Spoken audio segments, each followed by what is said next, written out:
Cred că una dintre cele mai frumoase părți atunci când alegem să plecăm este că descoperim că acasă nu rămâne într-un singur loc.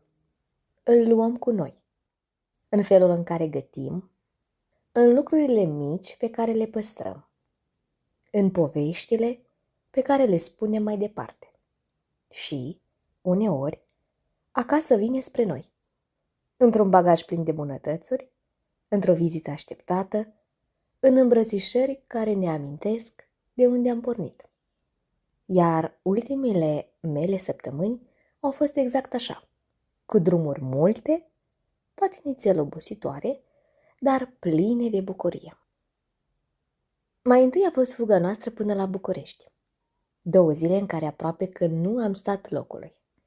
Am hălăduit cât am putut ca să ne vedem oamenii dragi, să strângem în brațe cât mai multă iubire și să ne bucurăm de lucrurile mici. Am mâncat și mici cu gogonele în Piața Obor, ne-am umplut traistele cu cărți de la târgul de carte și am plecat cu sufletele mai pline decât venisem. O bucățică din locul de unde venim, pusă la îndemână de oamenii dragi de acolo. Să știți că veți avea mereu o căsuță aici în București, ne-a spus o prietenă dragă, în timp ce ne dăruia o căsuță din ceramică, atât de plăcută privirii. Și poate că asta înseamnă de fapt acasă. Nu doar un loc, ci oamenii care îți fac loc în viața lor, oriunde ai fi. După fuga asta, de 2 zile, a venit o altă porție de acasă. De data asta, chiar aici, în Como. A ajuns mama pe la noi, cu gențile încărcate de bunătățuri. Castraveți murați, brânză de vacă, închegată, compot de vișine, dulciuri și chiar și făină de măligă. Pentru că, după cum spune mama, cea mai bună măligă iese cu făină de acasă. Poate îți pare un lucru mic, dar pentru mine, zilele astea au fost pline de lucruri care au purtat cu ele mult mai mult. Mesele împreună m-au dus pentru câteva clipe în bucătăria însorită de acasă, unde mă cocoțam pe scaunul din colț, cu ochii ațintiți spre aborul mămăligii care se îndrepta spre cer. Zilele astea, pe lângă mama, m-am simțit copil, cu ochiadele ei atunci când ceva nu făceam cum trebuie, cu grija aceea pe care doar mamele o au.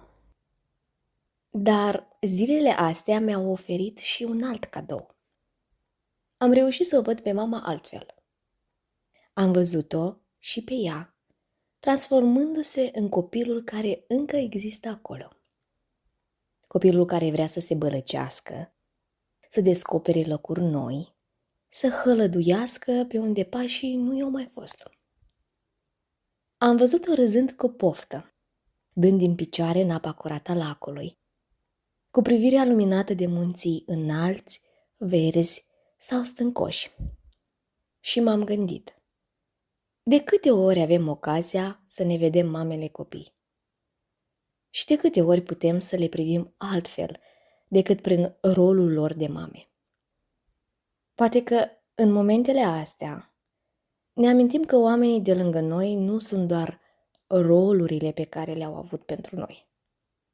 Sunt povești, sunt locuri, sunt amintiri pe care le purtăm chiar și atunci când ne vedem de ale vieții. Probabil asta fac de fapt oamenii dragi atunci când vin spre noi. Nu ne aduc doar lucruri în sacoșe și bagaje, ci ne aduc bucăți din ceea ce suntem. Bucăți care să ne țină aproape de ceea ce ne-a format. Iar tu, cel care mă asculți acum, câte amintiri, câte arome și câte îmbrățișări ai pune într-o felie de acasă?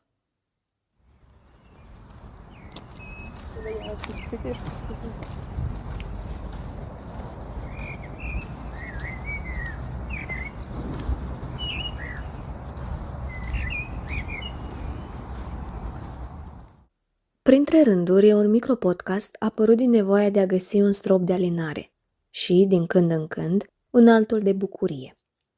Practic, e ca și cum mi-aș scrie gândurile într-un jurnal, doar că le dau voce, în episoade de 5 și 15 minute, cel mult, o dată pe săptămână. Gânduri, întrebări și mici întâmplări care își găsesc locul aici, printre rânduri.